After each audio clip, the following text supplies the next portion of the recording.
والفجر وليال عشر والشفع والوتر صدق الله مولانا العظیم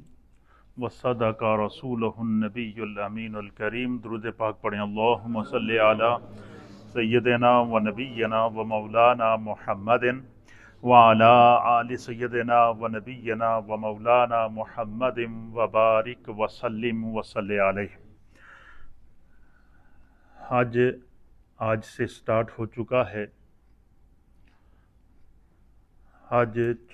2026 اور 1447 ہے۔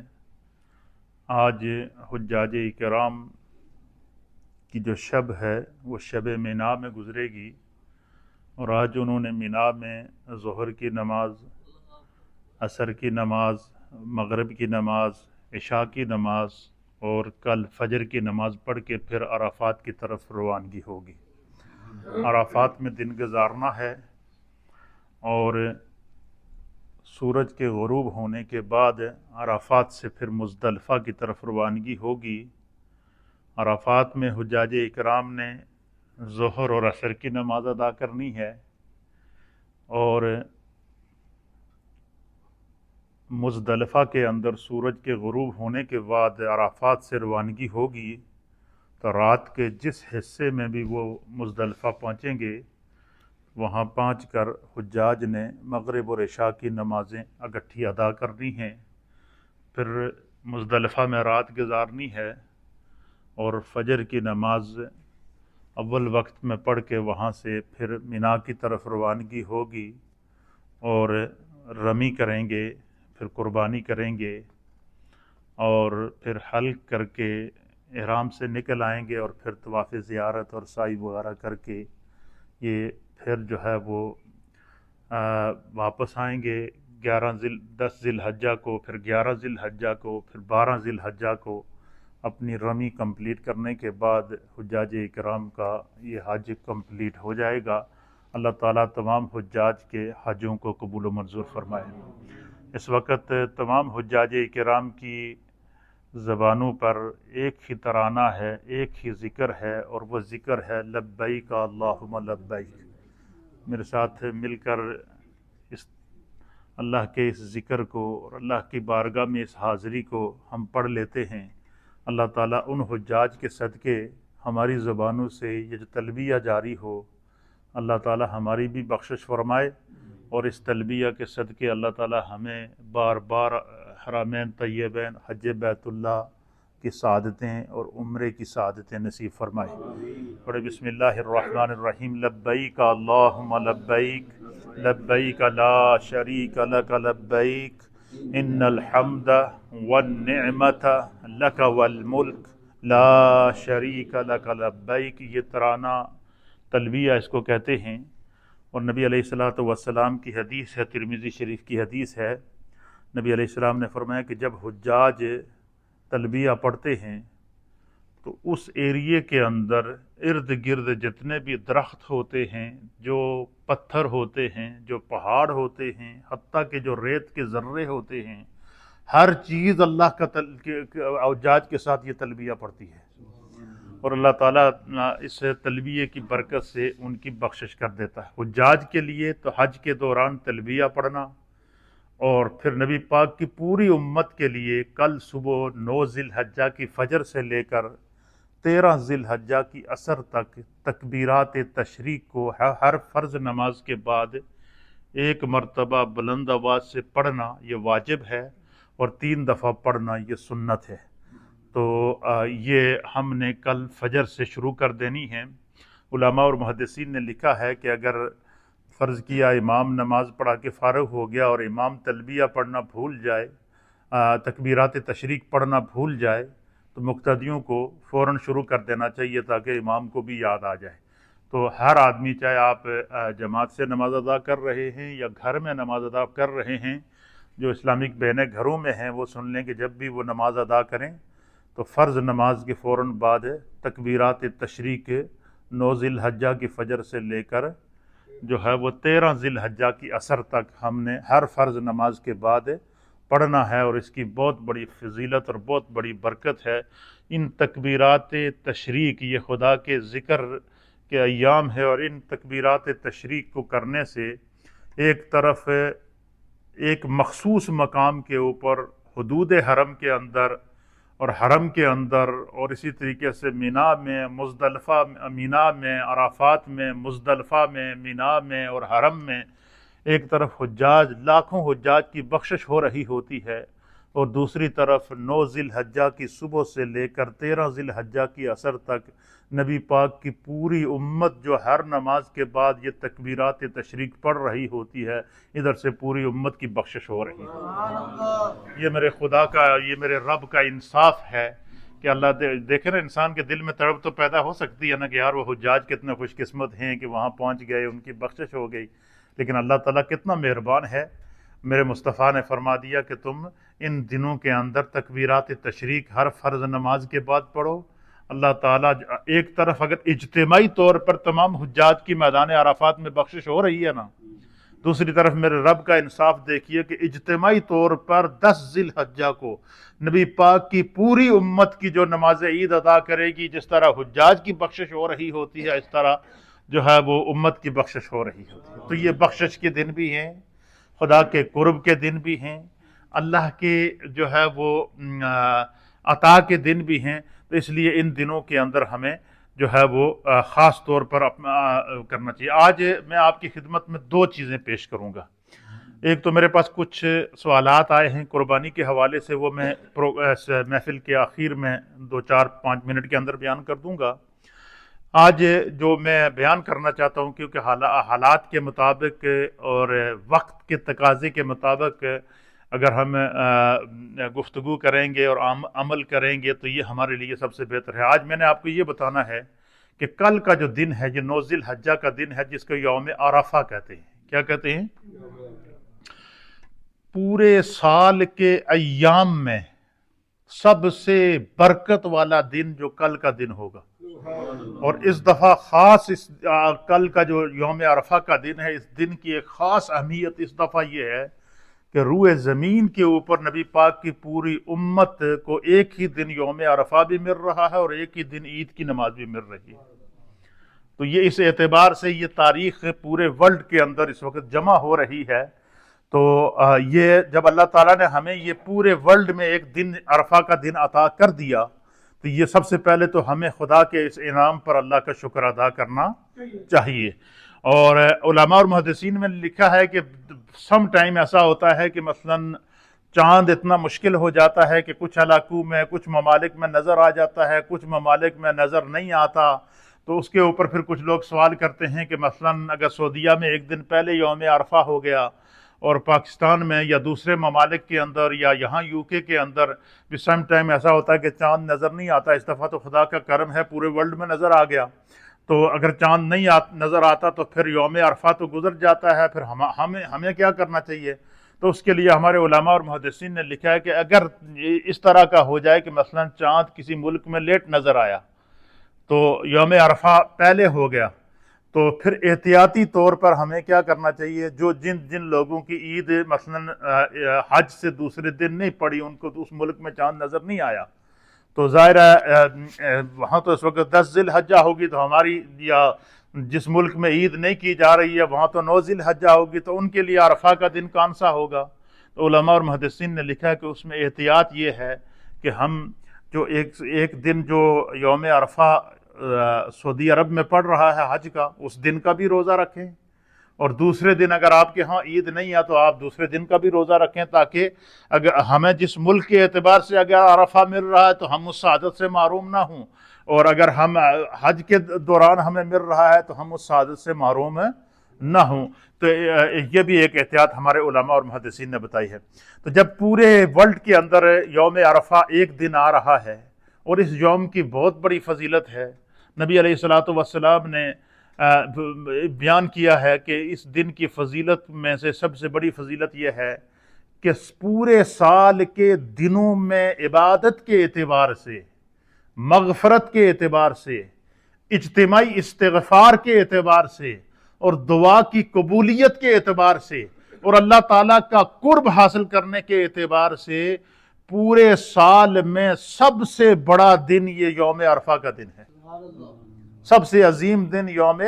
عرفہ کا دن ہے، اور حجاج کے لیے بھی سب سے بڑا دن یوم عرفہ ہوتا ہے۔ اس میں کیونکہ حج کا رکن اعظم ادا کیا جاتا ہے،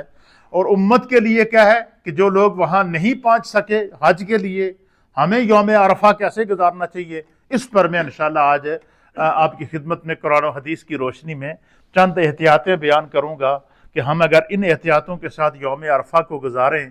تو میرا ایمان اور عقیدہ اور اعتقاد ہے،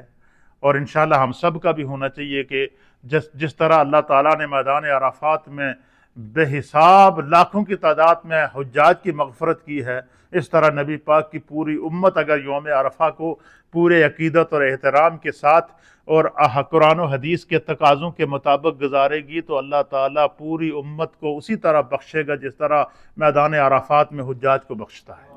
اس لیے ہمیں جو ہے وہ اس دن کے لیے ذہنی طور پر اپنے آپ کو تیار کرنا ہے، فکری طور پر تیار کرنا ہے، اعتقادی طور پر تیار کرنا ہے، قلبی اور روحانی طور پر اپنے آپ کو تیار کرنا ہے کہ ہم نے یوم عرفہ کو کس طرح گزارنا ہے۔ سب سے پہلے اللہ کے حبیب علیہ السلام نے اپنی امت کو یوم عرفہ گزارنے کا کیا طریقہ بیان فرمایا۔ میرے سامنے حدیث پاک ہے، اور یہ حدیث ہے صحیح مسلم کی، مسلم شریف کی حدیث ہے، اور مسلم شریف کے اندر اس حدیث کا نمبر ہے 1162 نمبر کے اوپر یہ حدیث ہے، صحیح مسلم کی حدیث ہے، اور حضرت ابو قتادہ رضی اللہ تعالیٰ عنہ اس حدیث کے راوی ہیں۔ آپ بیان فرماتے ہیں کہ قال رسول اللہ صلی اللہ تعالیٰ علیہ وآلہ وسلم، اللہ کے پیارے حبیب لبیب نبی رحمت جناب سید العالمین محمد الرسول اللہ صلی اللہ تعالیٰ علیہ وآلہ وسلم نے ارشاد فرمایا، حضور علیہ السلام نے فرمایا کہ سیام یوم عرفۃ احتسب علی اللہ ان یکفر السنۃ التي قبلہ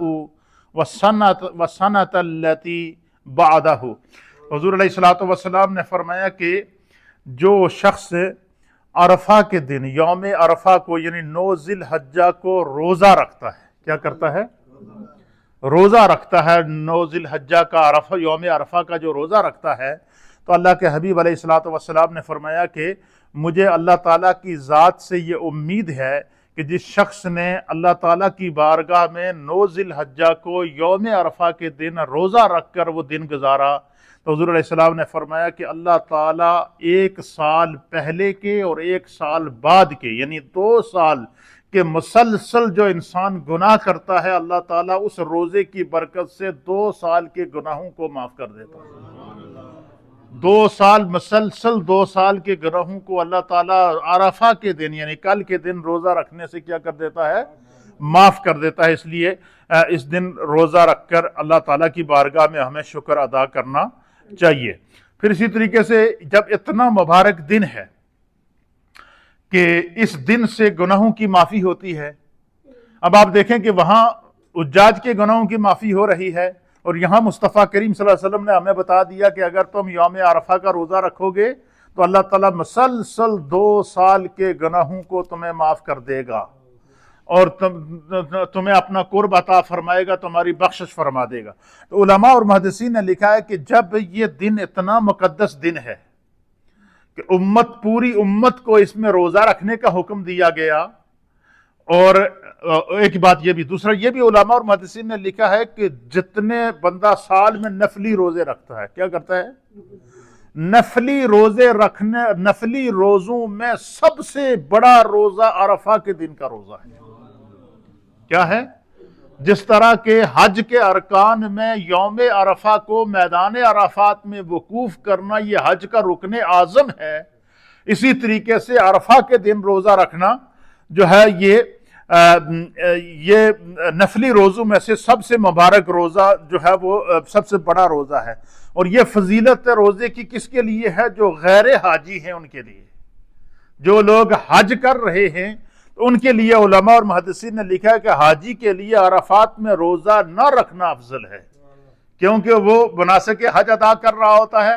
پھر دور دراز سے آنے والے جتنے بھی حاجی ہوتے ہیں یہ سارے مسافر ہوتے ہیں، تو مسافر میں تو ویسے بھی روزہ ضروری نہیں ہے، تو اس لیے فرمایا کہ حاجی کے لیے عرفہ کے دن روزہ نہ رکھنا افضل ہے، اور نبی پاک کی پوری امت جو عرفہ کے دن حج کے لیے نہیں گئی ہے، ان کے لیے اس دن روزہ رکھنا سب سے افضل عبادت ہے، تاکہ جو ہے وہ یہ کیوں نبی علیہ السلام نے اس کی اتنی بڑی فضیلت بیان فرمائی؟ حضور رحمت للعالمین ہیں، نبی علیہ السلام اپنے علم اور اپنی قدرت سے یہ دیکھ رہے تھے کہ میری امت میں ایسا بھی ہو سکتا تھا کہ جو ہے وہ ممکن ہے کسی کے ذہن میں گزرتا کہ حاجیوں کو دیکھو اللہ تعالیٰ نے پیسہ بھی دیا ہے، پھر سفر بھی کیا ہے، اور حرم کی حاضری بھی ہو گئی، حرمین طیبین کی، اور گناہوں کی بخشش بھی ہو گئی، تو اللہ تعالیٰ نے اپنے کرم سے ہمیں یوم عرفہ دیا ہے۔ جس طرح اگر ہم اس یوم عرفہ کا پورا اگر احتیاط کے ساتھ خیال رکھیں گے اور پورے عقیدت اور احترام اور نیت کے ساتھ ہم اس کا اہتمام کریں گے، تو اللہ تعالیٰ جس طرح حجاج کی بخشش کرتا ہے، اس طرح پوری امت کے اہل ایمان کی بخشش فرمائے گا۔ علماء اور محدثین نے لکھا ہے کہ اکثر یہ دیکھنے میں آتا ہے کہ لوگ جو ہے وہ اس دن غفلت میں گزار دیتے ہیں، یہ دن بھی غفلت سے ہم گزار دیتے ہیں۔ کیوں؟ سب سے پہلے تو ہمیں یہ فکر ہوتی ہے کہ ہم نے گھر کی صفائی کرنی ہے، کل عید ہے۔ یہ ہوتا ہے یا نہیں ہے؟ ایک تو گھر کی صفائی کے اندر ہمارا آدھا دن گزر جاتا ہے، تو آج کی رات بھی ہے، آج کا دن بھی ہے، آج ہم اپنے گھروں کو تیار کر سکتے ہیں، کل بھی جو ہے وہ کوئی نہیں کہ گھر کی صفائی کے اندر یا خریداری کے اندر پورا دن ہی ہم ضائع کر لیں۔ تو پھر یہ ہے، آپ کو پتا ہے کہ آگے قربانی بھی کرنی ہوتی ہے، لوگ اس کے باوجود مصروف ہوتے ہیں، لیکن اس کے باوجود انتہا درجے کی ہمیں احتیاط یہ کرنی چاہیے کہ اس دن کو ہم زیادہ سے زیادہ اللہ تعالیٰ کے قرب حاصل کرنے کی کوشش کریں، اور اس کے لیے علماء نے، اولیاء کرام نے بڑی احتیاطیں لکھی ہیں کہ اس دن ہمیں کیا کرنا چاہیے، ہماری ذمہ داری کیا ہے۔ سب سے پہلی بات یہ ہے کہ اس دن اگر ممکن ہو سکے تو روزہ رکھیں، ٹھیک ہے؟ اور اگر کسی نے عرفہ کے دن کا روزہ نہیں رکھا تو اس کو ملامت نہیں کرنی چاہیے، یہ نفلی روزہ ہے۔ کیا ہے؟ نفلی روزہ ہے، اور یہ فرض روزہ نہیں ہے، البتہ جس نے رکھا ہے اس کی بہت بڑی فضیلت ہے، جس طرح کہ میں نے آپ کے سامنے حدیث پاک بیان کر دی ہے۔ اسی طریقے سے فرماتے علماء اور محدثین نے لکھا ہے کہ یوم عرفہ یہ وہ دن ہے کہ جسے اللہ تعالیٰ نے عظیم شرف بخشا ہے، اور یہ وہ دن ہے کہ جس دن کی اللہ تعالیٰ نے ہمیں تعظیم کا حکم دیا ہے کہ عرفہ کے دن کی تعظیم کرو، عرفہ کے دن کا احترام کرو، اس دن اللہ روزہ رکھو، اس دن عبادت کرو، اس دن استغفار کرو، اس دن کثرت سے دعائیں کرو، کثرت سے اللہ تعالیٰ کا ذکر کرو، ہر فرض نماز کے بعد تکبیرات تشریق پڑھتے رہو، چلتے پھرتے اٹھتے بیٹھتے اپنی زبانوں کو، اپنے دل کو، اپنے تصور کو، اپنے تخیل کو ہم نے کیا کرنا ہے؟ اللہ کے ذکر سے تر رکھنا ہے۔ فرمایا کہ جو ہے وہ کیونکہ عرفہ کے دن اللہ تعالیٰ فرشتوں کے سامنے اپنے بندوں پر فخر کرتا ہے، کیا میرے فرشتو، تم نے تو میرے بندوں کی خون ریزی دیکھی تھی اور کہا تھا کہ انسان دنیا میں فساد پھیلائے گا، تو اللہ تعالیٰ فرشتوں سے فرماتا ہے کہ میرے فرشتوں دیکھو تو صحیح میرے بندوں کو، میدان عرفات ہے، گرمی اپنے عروج پر ہے، حاجی کو گرمی کی پرواہ نہیں ہے، کھلے آسمان تلے وہ اللہ سے گڑ گڑا کر معافی مانگ رہا ہے۔ نبی پاک کی پوری امت کہیں روزے کی حالت میں پوری دنیا کے اندر اللہ کے ذکر کے اندر مصروف ہے، پوری امت ہر نماز کے بعد خدا کے ذکر کے اندر اس طرح محو ہے جس طرح حاجی تلبیہ پڑھتے ہوئے جب وہ لبیک اللہم لبیک کے ترانے پڑھتے ہوئے گزار رہا ہے، تو فرمایا کہ اس دن اللہ تعالیٰ فرشتوں کے سامنے فخر کرتا ہے، فَإِنَّ اللَّهَ یباہی بکم الملائکہ، بے شک اللہ تعالیٰ فرشتوں کے سامنے فخر کرتا ہے، تو اللہ تعالیٰ جہنم سے آزاد فرما دیتا ہے گناہگاروں کو۔ یہ جہنم سے آزادی کا دن بھی ہے، اللہ تعالیٰ کی مغفرت کا دن بھی ہے۔ تو علماء اور محدثین نے لکھا ہے کہ پس پوری کوشش کریں کہ آپ کا کوئی بھی سانس اللہ تعالیٰ کی اطاعت اور خدا کے ذکر کے بغیر نہ گزرے، اس کی آپ ضرور کوشش کیا کریں۔ ایسے نیک کام کے بغیر نہ گزرے کہ جس کام کو کرنے سے خدا کا ہمیں قرب حاصل ہو، یہ ہمیں کوشش کرنی چاہیے اس دن کے اندر۔ پھر یوم عرفہ کے لیے عبادات کا باقاعدہ ہمیں شیڈول بنانا چاہیے، جدول بنانا چاہیے کہ جب ایک ہی دن ہے، جب دنوں میں سب سے بڑا دن ہے، عبادت نفلی عبادت کے اعتبار سے بھی سب سے بڑا دن ہے، فرضی عبادت کے اعتبار سے بھی سب سے بڑا دن ہے. اس میں حج کا فریضہ ادا کیا جاتا ہے. جو لوگ حاجی حج کرنے جاتے ہیں وہ فرض ادا کرتے ہیں یا نہیں کرتے ہیں؟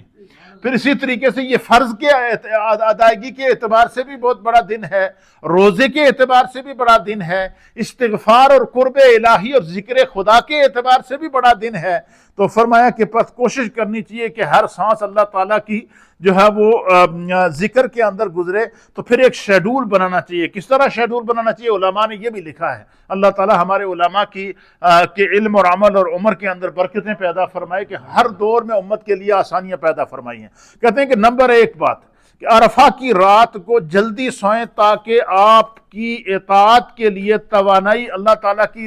کے لیے اطاعت کے لیے توانائی پا سکے. مثلا آج رات کا جو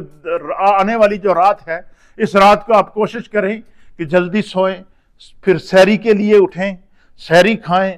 پھر کیا کریں, پھر تہجد کی نماز ادا کریں, پھر فجر کی نماز ادا کریں, اور پھر اسی طریقے سے آپ کا روزہ آگے دن روزے سے گزرے گا. تو فرمایا کہ تاکہ توانائی پا سکے جسم, اور اطمینان کے ساتھ سکون کے ساتھ ہم روزہ, جو لوگ روزہ رکھنا چاہیں وہ روزہ رکھیں. اس کے لیے ظاہر ہے آپ جلدی سوئیں گے تو روزہ رکھیں گے. آج کل تو ہر ٹائم ہی نہیں ہوتا اتنا کہ بالکل آپ سمجھ لیں کہ 2 بجے تو روزہ بند ہوتا ہے, اور پھر آگے جو ہے وہ 2:01 پر فجر کا ٹائم شروع ہو جاتا ہے. تو یہ یہاں ہمارے لیے تو بڑے دن ہیں, لیکن دن بڑے ہیں, اجر اس سے بھی بڑا ہے. اس لیے جو لوگ آسانی سے اس میں روزہ رکھ سکتے ہیں وہ ضرور روزہ رکھیں. نمبر 2, علماء لکھتے ہیں کہ فجر سے پہلے اٹھیں تاکہ اس دن کے روزے کی نیت سے سحری کر سکیں. اور اگر آپ حج کے احرام میں نہیں ہیں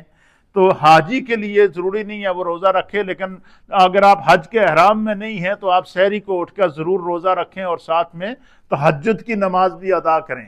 کیا کریں؟ تہجد کی نماز بھی ادا کریں. پھر جو ہے وہ قرآن کریم کے اندر اللہ تعالیٰ نے فرمایا کہ جو اولیاء اللہ ہوتے ہیں, جو اللہ جن لوگوں نے اپنے رب کو راضی کیا ہوتا ہے, وہ جب دعا کرتے ہیں یا استغفار کرتے ہیں تو ان کی عبادت کے دوران ایک ایسا وقت ہوتا ہے جو اللہ کو بڑا پسند ہے. اللہ تعالیٰ نے قرآن میں اس وقت کا ذکر کیا ہے. اللہ تعالیٰ فرماتا ہے کہ کچھ اللہ کے بندے وہ ہیں کہ والمستغفرین بالاسحار, کہ وہ جب سحری کے وقت اٹھ کر, جب سب لوگ سو رہے ہوتے ہیں, تو تنہائی میں اٹھ کر وہ اللہ تعالیٰ کی بارگاہ میں استغفار کرتے ہیں. کیا کرتے ہیں؟ تو علماء نے لکھا ہے کہ چونکہ 9 ذی الحجہ کا دن یوم عرفہ کا دن ہے, تو یوم عرفہ کے دن کیا کرنا چاہیے؟ جب سحری کے لیے آپ اٹھیں تو آپ سحری کے وقت خاص ایک وقت مقرر کر کے اللہ سے اپنے گناہوں کی معافی مانگیں,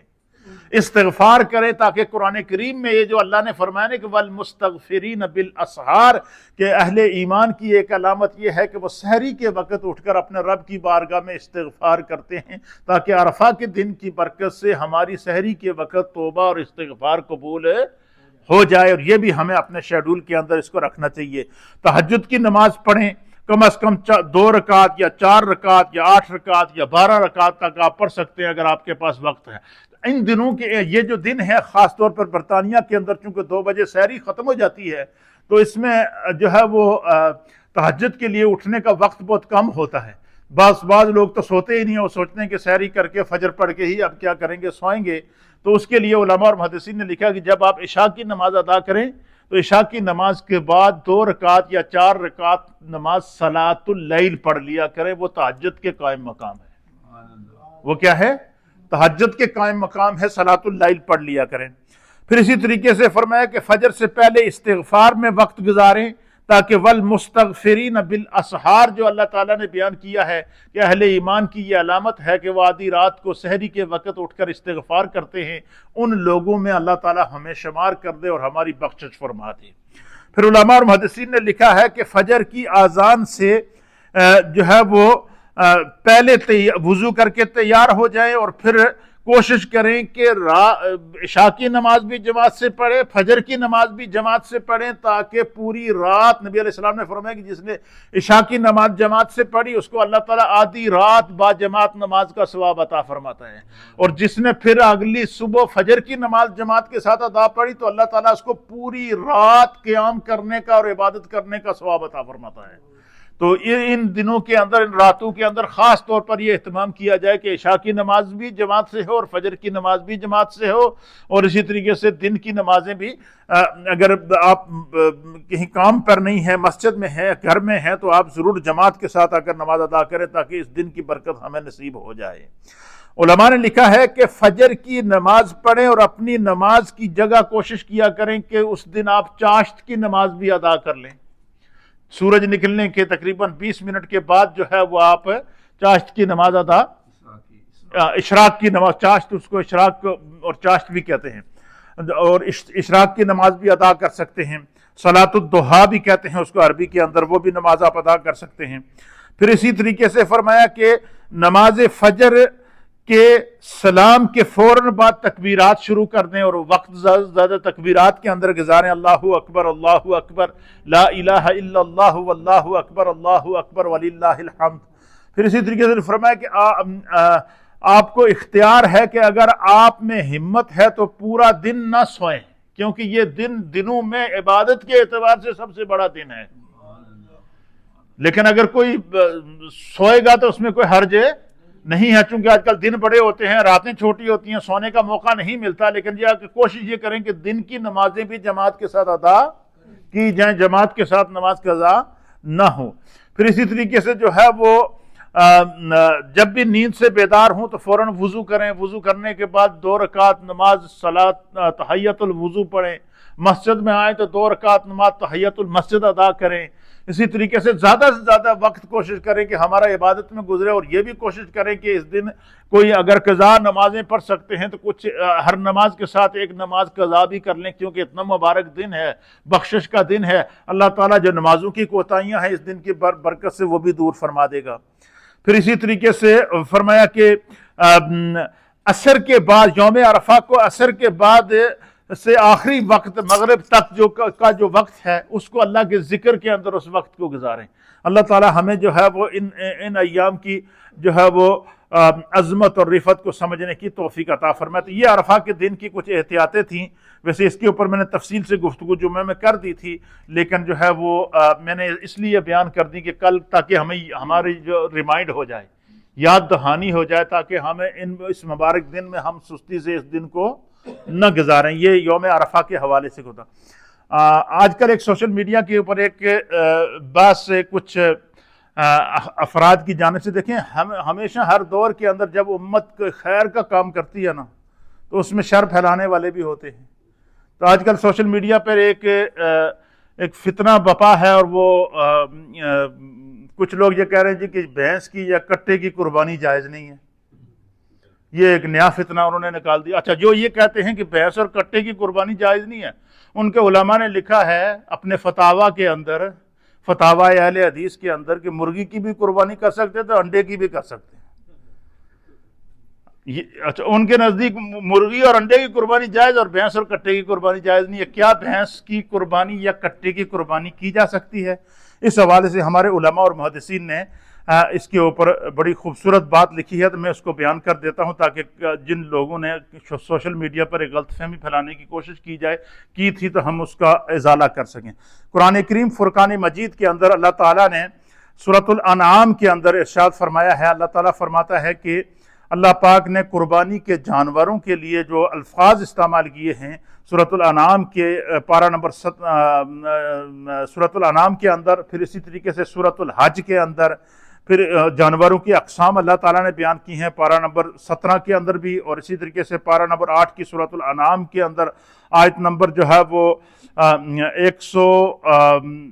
143 اور 144 کے اندر بھی اللہ تعالیٰ نے جو ہے وہ جانوروں کا ذکر فرمایا ہے۔ تو اللہ پاک نے قربانی کے جانوروں کے لیے استعمال فرمایا ہے کہ بہیمۃ الانعام،